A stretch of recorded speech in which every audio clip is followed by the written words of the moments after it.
Hello ನಮಸ್ಕಾರ ಕರ್ನಾಟಕ ಹೇಗಿದ್ದೀರಾ ಎಲ್ಲರೂ ನೀವು ನೋಡ್ತಾ ಇದ್ದೀರಿ ನಿಮ್ಮ ಫೇವ್ರೆಟ್ ಚಾನಲ್. ಇವತ್ತು ನಾನು ಅತ್ಯಂತ ವಿಷಯ ತಗೊಂಡು ಬಂದಿಲ್ಲ. ಇದು ಪ್ರತಿಯೊಬ್ಬ ಕನ್ನಡಿಗನ ಮನೆ ಬಾಗಿಲಿಗೆ ನಿಮ್ಮ ಹಳ್ಳಿ ರಾಜಕೀಯಕ್ಕೆ ನೇರವಾಗಿ ಸಂಬಂಧಪಟ್ಟ ದೊಡ್ಡ ಬ್ರೇಕಿಂಗ್ ನ್ಯೂಸ್. ಕೇಳಿದರೆ ಡಿಜಿಟಲ್ ಇಂಡಿಯಾ 5G ಯುಗ ಅಂತ ನಾವೆಲ್ಲ ಮುಂದೆ ಓಡ್ತಾ ಇದ್ರೆ ಕರ್ನಾಟಕ ಸರ್ಕಾರ ಮಾತ್ರ ಈಗ ರಿವರ್ಸ್ ಗೇರ್ ಹಾಕಿದೆಯಾ ಅಥವಾ ಹಳೆಯ ಪದ್ಧತಿಯ ಬೆಸ್ಟ್ ಅಂತ ನಿರ್ಧಾರ ಮಾಡಿದೆಯಾ? ಹೌದು, ಇನ್ನು ಮುಂದೆ ನಮ್ಮ ಹಳ್ಳಿಗಳಲ್ಲಿ ಬೀಪ್ ಅನ್ನೋ EVM ಸದ್ದು ಕೇಳಿಸಿಲ್ಲ. ಅದರ ಬದಲು ಮತಪತ್ರ ಅಂದರೆ ಬ್ಯಾಲೆಟ್ ಪೇಪರ್ ಸದ್ದು ಮಾಡಲಿದೆ. ಸಚಿವ ಸಂಪುಟದಿಂದ ಅಧಿಕೃತ ಮುದ್ರೆ ಬಿದ್ದಿದೆ. ಪಂಚಾಯತ್ ಚುನಾವಣೆಯಲ್ಲಿ ಡೇಟ್ ಕೂಡ ಫಿಕ್ಸ್ ಆಗುವ ಹಂತದಲ್ಲಿದೆ. ಏನಿದು ಪೂರ್ತಿ ಮ್ಯಾಟರ್ ಈ ವಿಡಿಯೋದಲ್ಲಿ ಡೀಟೇಲ್ ಆಗಿ ಹೇಳ್ತೀನಿ, ಸ್ಕಿಪ್ ಮಾಡ್ತೀವಿ, ಕೊನೆ ತನಕ ನೋಡಿ. ವಿಷಯ ಏನಪ್ಪ ಅಂದರೆ, ಮೊನ್ನೆ ನಡೆದ ಸಚಿವ ಸಂಪುಟ ಸಭೆಯಲ್ಲಿ ಒಂದು ಮಹತ್ವದ ತೀರ್ಮಾನ ತೆಗೆದುಕೊಳ್ಳಲಾಗಿದೆ. ರಾಜ್ಯ ಸರ್ಕಾರ ಕರ್ನಾಟಕ ಗ್ರಾಮ ಸ್ವರಾಜ್ ಮತ್ತು ಪಂಚಾಯತ್ ರಾಜ್ ತಿದ್ದುಪಡಿ ವಿಧೇಯಕ 2026ಕ್ಕೆ ಅನುಮೋದನೆ ನೀಡಿದೆ. ಈ ಹೆಸರೇನು ಸ್ವಲ್ಪ ಕಾಂಪ್ಲಿಕೇಟೆಡ್ ಅನಿಸುತ್ತೆ ಅಲ್ವಾ? ಸಿಂಪಲ್ ಆಗಿ ಹೇಳ್ತೀನಿ ಕೇಳಿ. ನಮ್ಮ ಬೆಂಗಳೂರಿನಲ್ಲಿ ಗ್ರೇಟರ್ ಬೆಂಗಳೂರು ಪ್ರಾಧಿಕಾರ ಅಥವಾ ಚಿಪಿ ಅಂತ 5 ಪಾಲಿಕೆಗಳನ್ನು ಮಾಡಿದ್ದಾರಲ್ಲ, ಅಲ್ಲಿ EVM ಬದಲು ಬ್ಯಾಲೆಟ್ ಪೇಪರ್ ಬಳಸಲು ನಿರ್ಧಾರವಾಗಿತ್ತು. ಈಗ ಅದೇ ಮಾಡಲನ್ನು ನಮ್ಮ ಇಡೀ ರಾಜ್ಯದ ಜಿಲ್ಲಾ ಪಂಚಾಯತ್, ತಾಲೂಕು ಪಂಚಾಯತ್ ಮತ್ತು ಗ್ರಾಮ ಪಂಚಾಯತ್ಗಳಿಗೂ ಅಪ್ಲೈ ಮಾಡಲಾಗುತ್ತಿದೆ. ಸಚಿವ HK ಪಾಟೀಲ್ ಅವರು ಪತ್ರಿಕಾಗೋಷ್ಠಿಯಲ್ಲಿ ಇದನ್ನು ಕನ್ಫರ್ಮ್ ಮಾಡಿದ್ದಾರೆ. ಅಂದರೆ ಮುಂದಿನ ದಿನಗಳಲ್ಲಿ ನೀವು ವೋಟ್ ಹಾಕೋಕೆ ಹೋದಾಗ ಮಿಷನ್ ಇರಲ್ಲ, ಕೈಯಲ್ಲಿ ಪೇಪರ್ ಇರುತ್ತೆ, ಸೀಲ್ ಇರುತ್ತೆ. ಇಷ್ಟು ವರ್ಷ ನಾವು ನೋಡಿದ್ದ EVM ಯುಗಕ್ಕೆ ಸ್ಥಳೀಯ ಸಂಸ್ಥೆಗಳಲ್ಲಿ ಬ್ರೇಕ್ ಬಿದ್ದಿದೆ. ಈಗ ನಿಮ್ಮ ಎರಡನೇ ಪ್ರಶ್ನೆ, ಸರಿ ಬಾಸ್, ಬ್ಯಾಲೆಟ್ ಪೇಪರ್ ಓಕೆ, ಆದರೆ ಎಲೆಕ್ಷನ್ ಯಾವಾಗ? ಇದಕ್ಕೆ ಉತ್ತರ ಇಲ್ಲಿದೆ ನೋಡಿ. ರಾಜ್ಯದ ಬಹುತೇಕ ಗ್ರಾಮ ಪಂಚಾಯತಿಗಳ ಅಧಿಕಾರಾವಧಿ ಈ ಬರುವ ಮಾರ್ಚ್ ತಿಂಗಳಿಗೆ ಕೊನೆಯಾಗಲಿದೆ. ಇನ್ನು ಜಿಲ್ಲಾ ಮತ್ತು ತಾಲೂಕು ಪಂಚಾಯತಿಗಳ ಕಥೆ ಕೇಳಲೇಬೇಡಿ.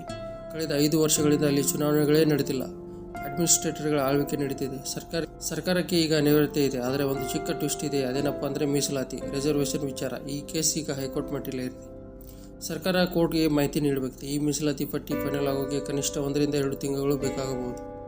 ಹಾಗಾಗಿ ಏಪ್ರಿಲ್ನಲ್ಲಿ ತಯಾರಿ ನಡೆಸಿ ಮೇ ತಿಂಗಳ ಹೊತ್ತಿಗೆ ನಿಮ್ಮ ಹಳ್ಳಿಗಳಲ್ಲಿ ಚುನಾವಣಾ ಹಬ್ಬ ಶುರುವಾಗೋದು ಗ್ಯಾರಂಟಿ ಅಂತ ಕಾಣ್ತಿದೆ. ಸೊ ನೀವೇನಾದರೂ ಅಭ್ಯರ್ಥಿ ಹಾಕಬೇಕು ಅಂದ್ಕೊಂಡಿದ್ರೆ ಹಿಂದೆ ಕೆಲಸ ಶುರು ಮಾಡಿ. ಇಲ್ಲಿಂದ ನೋಡಿ ಅಸಲಿ ಆಟ ಶುರುವಾಗೋದು. ಯಾಕೆ ಸರ್ಕಾರ ಸಡನ್ ಆಗಿ ಬ್ಯಾಲೆಟ್ಗೆ ಪೇಪರ್ಗೆ ಶಿಫ್ಟ್ ಆಯಿತು?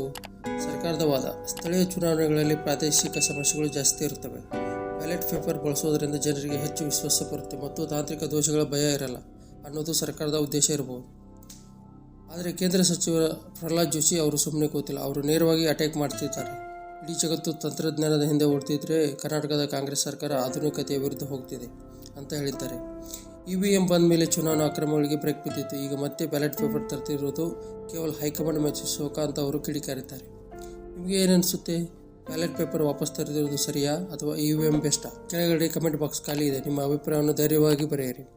ಕೊನೆಯದಾಗಿ ಒಂದು ಮಾತು, ಚುನಾವಣೆ ಬ್ಯಾಲೆಟ್ನಲ್ಲಾದರೂ ನಡೆಯಲಿ ಅಥವಾ EVMನಲ್ಲಾದರೂ ನಡೆಯಲಿ, ನಮ್ಮ ಹಳ್ಳಿಗಳ ಅಭಿವೃದ್ಧಿ ಮುಖ್ಯ. ರಾಜಕೀಯ ಪಕ್ಷಗಳು ತಮ್ಮ ಲಾಭಕ್ಕಾಗಿ ನಿಯಮಗಳನ್ನು ಬದಲಾಯಿಸಬಹುದು, ಆದರೆ ಮತದಾರರಾದ ನಾವು ಸರಿಯಾದ ಅಭ್ಯರ್ಥಿಯನ್ನು ಆರಿಸೋದು ಬಹಳ ಮುಖ್ಯ. ದ್ವೇಷ, ಭಾಷಣ ನಿಯಂತ್ರಣದ ಬಗ್ಗೆಯೂ ಸರ್ಕಾರ ಹೊಸ ವಿಧೇಯಕ ತರ್ತಿದೆ. ಅದು ರಾಷ್ಟ್ರಪತಿಗಳ ಅಂಗಳದಲ್ಲಿದೆ. ಹೀಗೆ ಸಾಲು ಬದಲಾವಣೆಗಳು ನಮ್ಮ ರಾಜ್ಯದಲ್ಲಿ ನಡೀತಿದೆ. ಈ ಎಲ್ಲ ಅಪ್ಡೇಟ್ಗಳನ್ನು ನಾನು ನಿಮಗೆ ಫಟಾಫಟ ಅಂತ ತಲುಪಿಸ್ತಾ ಇರ್ತೀನಿ. ಈ ಮಾಹಿತಿ ನಿಮಗೆ ಇಷ್ಟವಾಗಿದ್ದರೆ ಆ ಲೈಕ್ ಬಟನ್ ಅನ್ನು ಜೋರಾಗಿ